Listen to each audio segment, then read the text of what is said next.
अस्सलामुअलैकुम नाजरीन, कल रात जाती उमरा में पाकिस्तान के सियासतदानों की एक बड़ी बैठक हुई। इस बैठक की अंदरूनी कहानी मंसूर अली खान ने अपनी वीडियो में बयान की है कि आईनी तरमीम पर बड़ों की बैठक की अंदरूनी कहानी जंग ने रिपोर्ट की है और नवाज शरीफ साहब ने उस खबर के मुताबिक ये जोर दिया है कि जनाब आईनी अदालत हर सूरत बननी चाहिए। तो इसके ऊपर जो है वो जो मुस्लिम नून और पीपल्स पार्टी और जमीयत उलमा इस्लाम के दरमियान जो इजलास हुआ है उसकी डिटेल्स जो है वो शेयर की जा रही हैं। उसमें जो है अलबत्ता बाद में ये फिर फाइनल हुआ है कि जनाब आईनी बेंच जो है वो बनाया जाएगा। मैं इसके बारे में ऑलरेडी आपको बता चुका हूँ कि मेरी नज़र में जो खबरें मेरे पास आ रही हैं शायद उसके अंदर चीफ जस्टिस की अपॉइंटमेंट के तरीक़ाकार को तब्दील किया जाएगा। आईनी बेंच बनाया जाएगा लेकिन चीफ जस्टिस के अपॉइंटमेंट के तरीक़ाकार को जो है वो तब्दील किया जाएगा। और अगर वो तरीक़ाकार तब्दील हो जाता है, ये जो सीनियरिटी का जो एक प्रेसिडेंट ऑलरेडी बना हुआ है जिसके तहत सारे चीफ जस्टिस लगते हैं, अगर इसको तब्दील कर दिया जाता है तो हुकूमत मेरे ख्याल में इस बात के ऊपर राजी हो सकती है कि ठीक है हम अपनी मर्जी से चीफ जस्टिस लेकर आएंगे। और मेरे ख्याल में उनका फोकस ये है कि मंसूर अली शाह साहब का रास्ता जो है वो रोक दिया जाए, वो इस तरह कर दिया जाए। तो देखें अभी मजीद इस पर डेवलपमेंट जो है वो क्या होती है। नाजरीन, पाकिस्तान तहरीक इंसाफ ने SCO कॉन्फ्रेंस के बाद आईनी तरमीम के खिलाफ एक बार फिर से एहतजाज का ऐलान कर दिया है। आज पाकिस्तान तहरीक इंसाफ की जानिब से इन मुजवजा आईनी तरमीम और इमरान खान की रिहाई के लिए जो है कल यानी कि जुम्मे वाले दिन जुम्मे की नमाज के बाद जो है वो एहतजाज का ऐलान कर दिया गया है।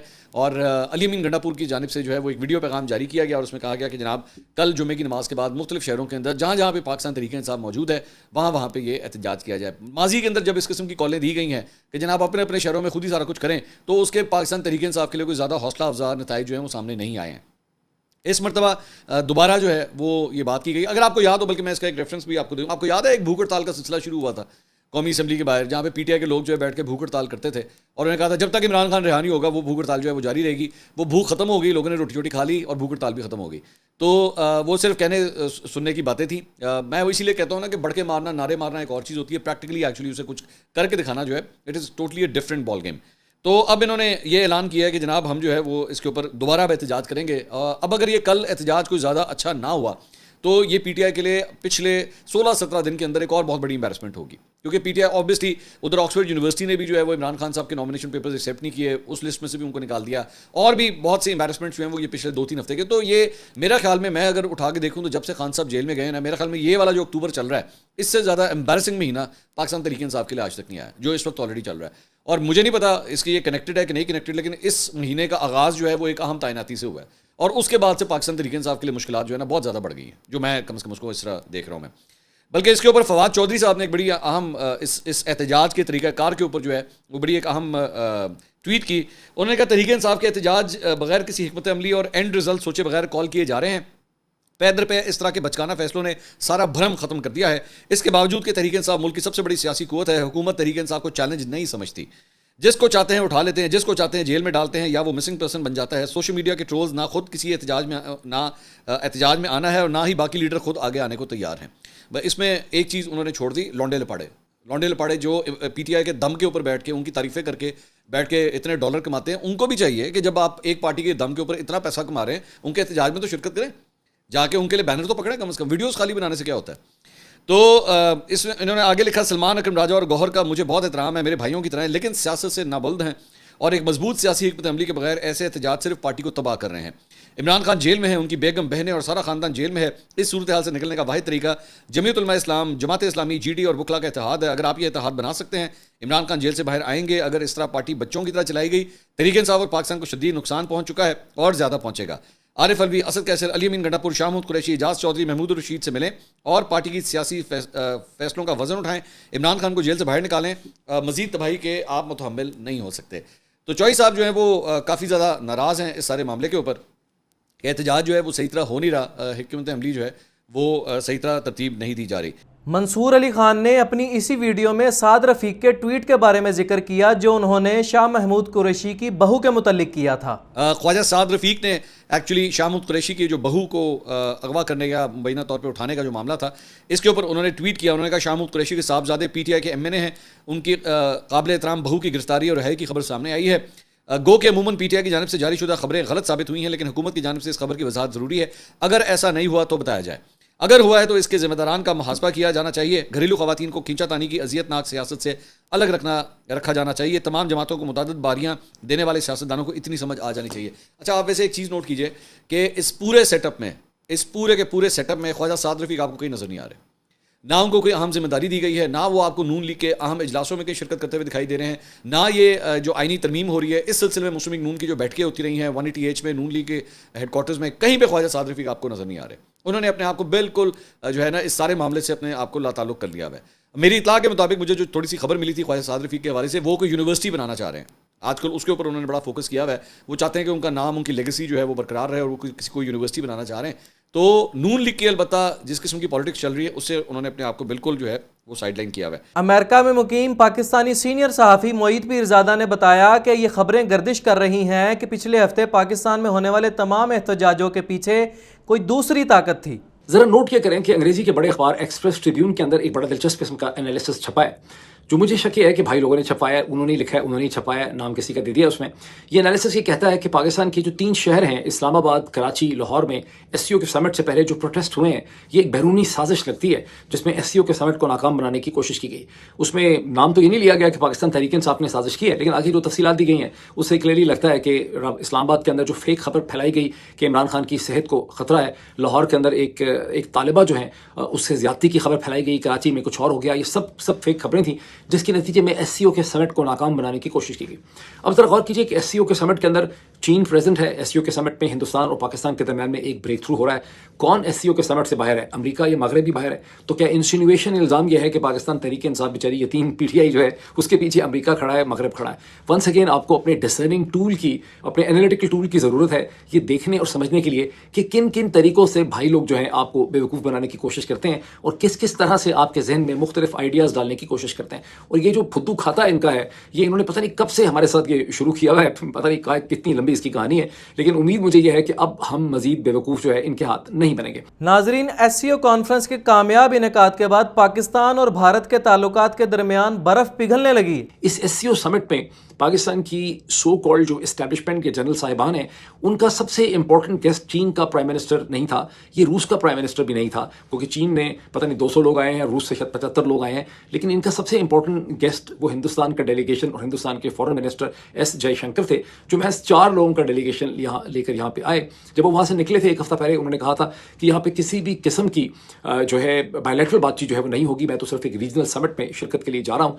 ऑप्टिक्स तो यही रखे गए कि एक रीजनल समिट में शिरकत के लिए आए हैं, लेकिन कैमरे की आंख ने देखा और अखबारों ने इसको रिकॉर्ड किया, खास करके हिंदुस्तान के, कि कैसे हिंदुस्तान और पाकिस्तान के दरमियान में बहुत बेहतर वार्मथ देखी गई जब थोड़ी देर के लिए एक डिनर या लंच के टेबल के ऊपर इसहाक डार साहब के साथ जो है एस जयशंकर की मुलाकात हुई।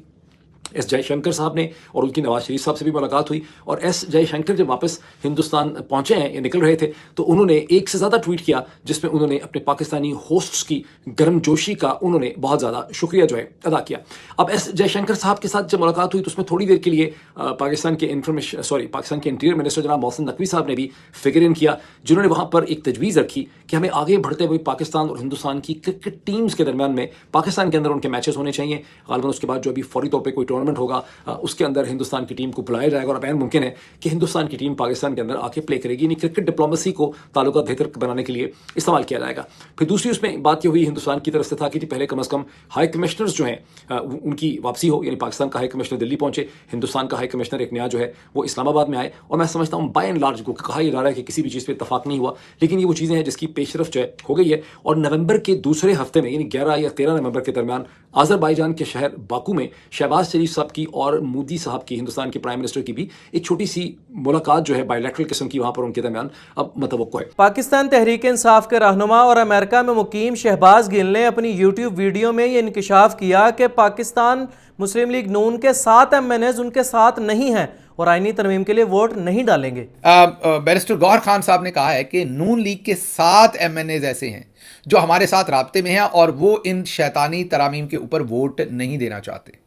उन्होंने, गौहर साहब ने ये कहा है कि इनके अपने नंबर पूरे नहीं हैं, इसीलिए ये लोगों को इस तरीके से उठाते फिर रहे हैं और इसीलिए ये लोगों की वफादारियां बदलवाना चाहते हैं, क्योंकि इनके अपने 7 मेंबर्स इनको वोट नहीं देना चाहते और वो इनको वोट नहीं देंगे। शहबाज गिल ने अपनी इसी वीडियो में बताया कि बलूचिस्तान के सेनेटर्स को आईनी तरमीम के लिए डराया और धमकाया जा रहा है। अगली खबर जो आपके सामने रखेंगे जी, वो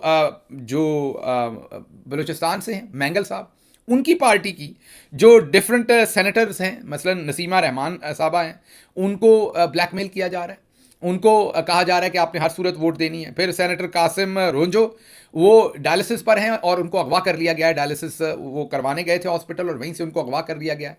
उनसे ज़बरदस्ती वोट जो है वो मांगा जा रहा है। कोशिश यही है कि लोगों से किसी ना किसी तरीके से ये वोट लें और उनको इतना ज़दोकोब करें, जाहिर है कि वो तंग आके इनको कहें कि अच्छा हम तरामीम पे वोट देते हैं। इसका मतलब यह है कि इनके पास नंबर गेम पूरी नहीं। दूसरी तरफ इन्होंने इलेक्शन कमीशन को स्टैंड बाय पे रखा हुआ है। ऑब्जेक्टिव ये है कि इलेक्शन कमीशन से अगर इनके नंबर पूरे ना हुए तो फिर इलेक्शन कमीशन से नोटिफिकेशन करवाएंगे।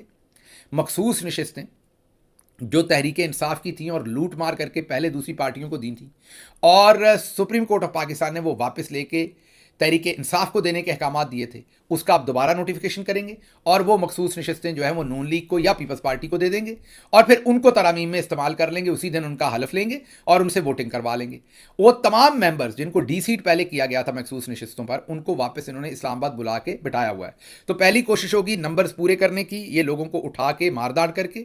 अगर ऐसे ना हुए तो फिर मखसूस नशिस्तों वाला जो है वो ड्रामा किया जाएगा और वहाँ से नंबर्स पूरे किए जाएंगे। ये इनकी अब नई जो है वो साजिश है। सीनियर खातून सहाफ़ी आसमा शराजी ने अपनी यूट्यूब वीडियो में बताया कि मंसूर अली शाह का चीफ जस्टिस बनना अभी तक कन्फर्म नहीं है।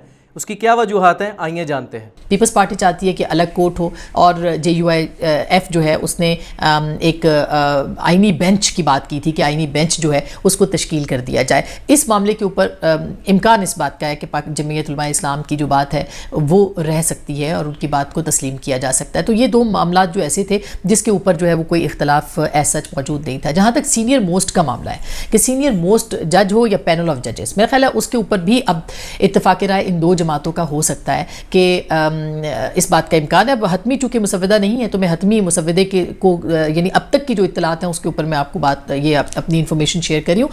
हतमी मुसव्वदा आएगा तो हो सकता है कि चीज़ें कुछ और हों या जो भी आखिर तक जो मामला चलते हैं, बातचीत चलती है, शिकवार जो जायज़े लिए जाते हैं उसके हवाले से जो है वो मामला जब तक सामने नहीं आएंगे हम हतमी तौर पर कुछ नहीं कह सकते। तो अब तक ये है कि अगर पैनल ऑफ जजेस का हुआ कि 5 सीनियर मोस्ट जो जज हैं उनमें से किसी एक का तकर्रुर किया जाए और पार्लिमानी कमेटी या कमीशन जो है उसको मुकर्रर करे तो फिर यकीनी तौर पर यह होगा कि उसके ऊपर अगर इत्तेफाक राय हो गया तो 5 जजों में से किसी एक जज को लगाया जाएगा। सीनियर मोस्ट यानी कि मंसूर अली शाह साहब जो हैं वो शायद इसका उनका ऐलान ना हो, यानी मैं उस सूरत में कह रही हूँ अगर इसके ऊपर इत्तेफाक होता है। तो अभी ये सब चीज़ें ऐसी हैं जो कि बहुत ज़्यादा डिस्कस हो रही हैं। नाजरीन, मुजव्वज़ा आईनी तरमीम के लिए सेनेट और कौमी असम्बली का नंबर गेम क्या है, इरशाद भट्टी ने अपनी यूट्यूब वीडियो में सब बताया। आइए जानते हैं। एक और मंजर भी सामने आ रहा है कि अगर मौलाना साहब हुकूमत के साथ मिल भी जाएं तो हुकूमत के जोड़ जाड़ कर काजी फैज़ ईसा साहब की मेहरबानी से 3 जो दोबारा गिनती वाले मेंबरान भी दे दिए मुस्लिम लीग को और एक आध और मेंबर भी चला गया, तो 214 हैं हुकूमत के पास। यकीन करें 25-30 सीटें थी मुस्लिम लीग नून की जो 100-125 तक पहुँच गई हैं। तो 214 हुकूमत के पास है, पीपल्स पार्टी, मुस्लिम लीग नून और उनके इत्तेहादियों के पास 224 चाहिए। 8 मौलाना साहब की हैं, अभी भी 2 और चाहिए। वो आज़ाद भी हैं, 1 2 3 4 शायद वो मिला लें, 1 2 लोटा क्रेसी। अब काजी फैज़ ईसा का शुक्रिया कि उन्होंने लोटा क्रेसी जायज़ करार दे दी है। 63A का फैसला करके, उमरता बंदयाल का फैसला कालदम करके, तो अब लोटा क्रेसी जायज़ है। सेनेट में 65 चाहिए और इनके पास 60 हैं। और इधर असद कैसर और तहरीक इंसाफ वाले कह रहे हैं कि बोली 1 अरब तक पहुंच गई है लोटों की। जी नाजरीन, ये थी आज की यूट्यूब पॉलिटिक्स कम्युनिटी की तमाम अपडेट्स। इनकी वीडियोस के मुकम्मल लिंक नीचे प्रोवाइड कर दिए गए हैं। मज़ीद अपडेट्स के लिए चैनल को सब्सक्राइब करें।